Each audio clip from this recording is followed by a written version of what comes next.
Okay, God, do we have any good questions this week? The voice of God has many questions. Question 1. My job as an advisor is to sell service.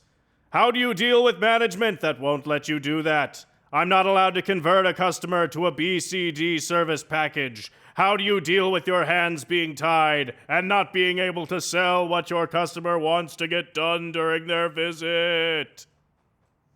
Sounds like you're pretty broken up about this.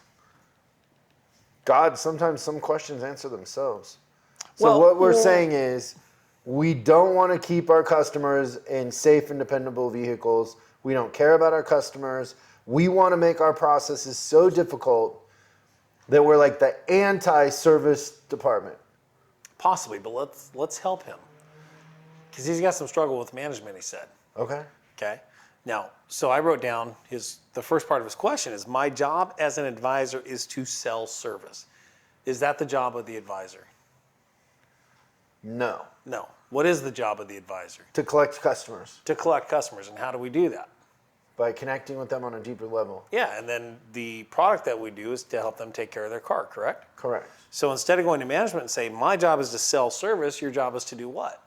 Collect customers. For the dealership, Yeah. right? Or the shop. And then what translates into that is I'm going to help my customers enroll in the right product that's fit for them, tailor fit Wait. for them in the car, right? Is this where you're headed? Let me guess. But tell me Maybe- truthfully. if I'm not. possibly. So you're saying go to management and say, I'm trying to collect customers here so our retention goes up so we sell more cars, but customers are never going to come back because they're breaking down after they leave here. Yeah, that's exactly where I'm going with it. And so it's a win-win. It is. If you tell management my job is to sell service, they're taking that as a negative. They're going to keep shutting the door on you. But if you say, look, we're missing the boat here. Our job is to collect customers, retention, circle of trust, bring the customer back in. This is something we have So to flip do. the script. Flip the script, absolutely. Because everybody wants to sell more cars. Correct. So you go to management, you're like, hey, dealer, general manager, I know how you could sell more cars. Correct. If I could make customers happy, retain them. Yes.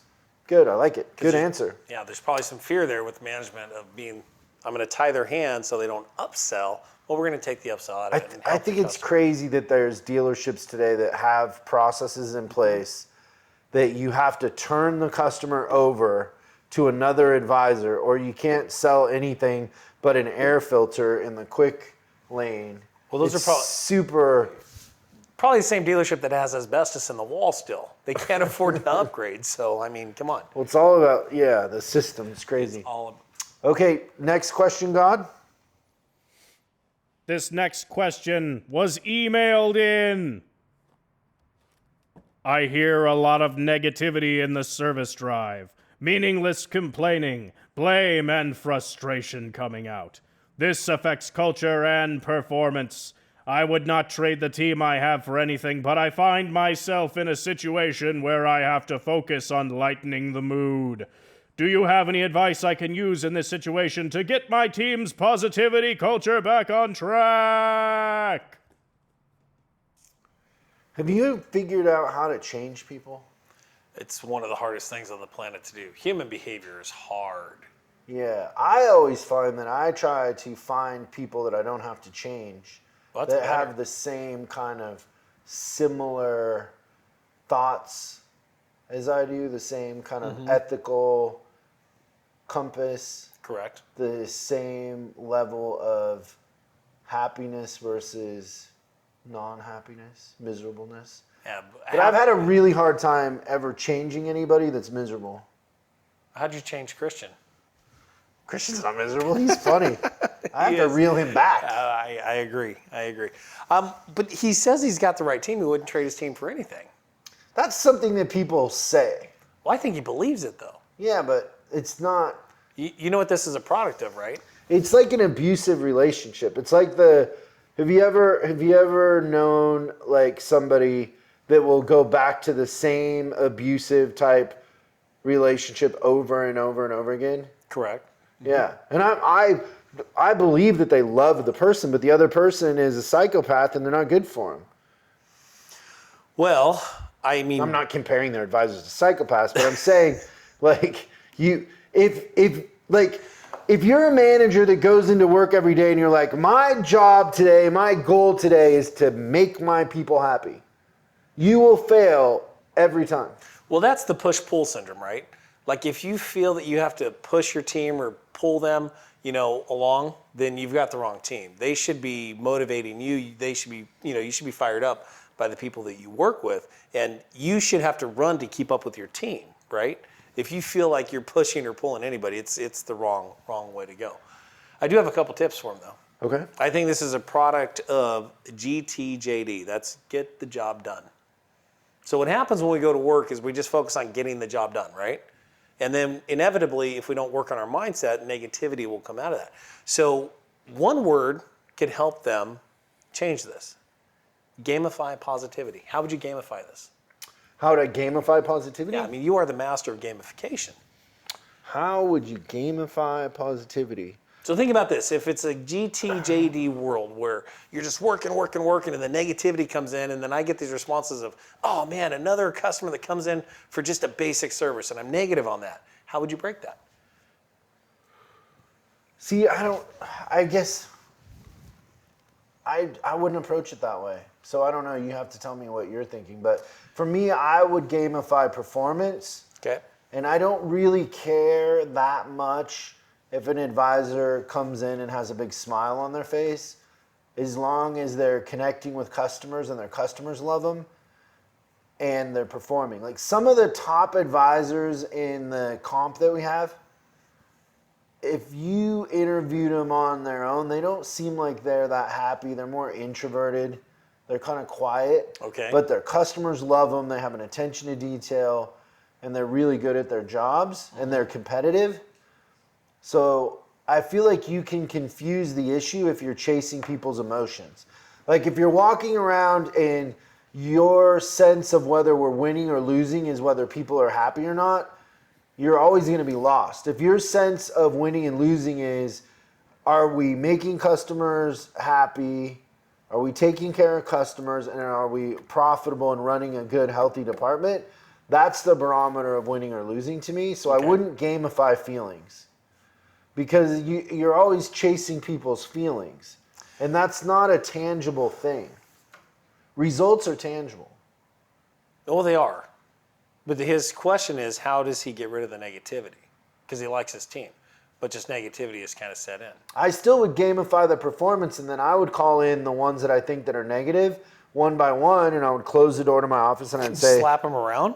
No, I would just say, like, listen, here's the thing that I'm trying to do here, and I know you're better than this, but sometimes your attitude rubs off on other people. In fact, it demotivates me, and we spend a lot of time here together.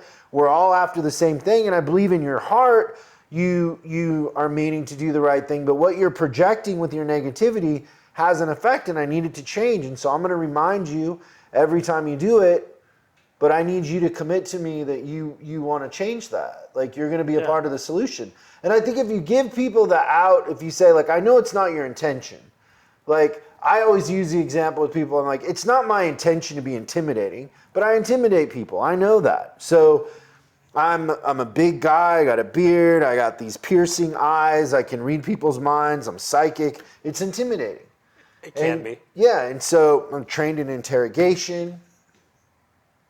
What else don't I know about you? No, but so I understand that, and they usually like get it, and I'm like, so you come in and you're negative a lot of times, and the things that you say affect others. Now I try really hard to smile more, to be conscious of how intimidating I are. I pay attention to people's body language. I can tell if they're getting intimidated. I try to break that ice. So what you're saying is he may need to work more individually with each member of his team who's more negative, and if it is more of a global scale culturally, then the team can work together towards...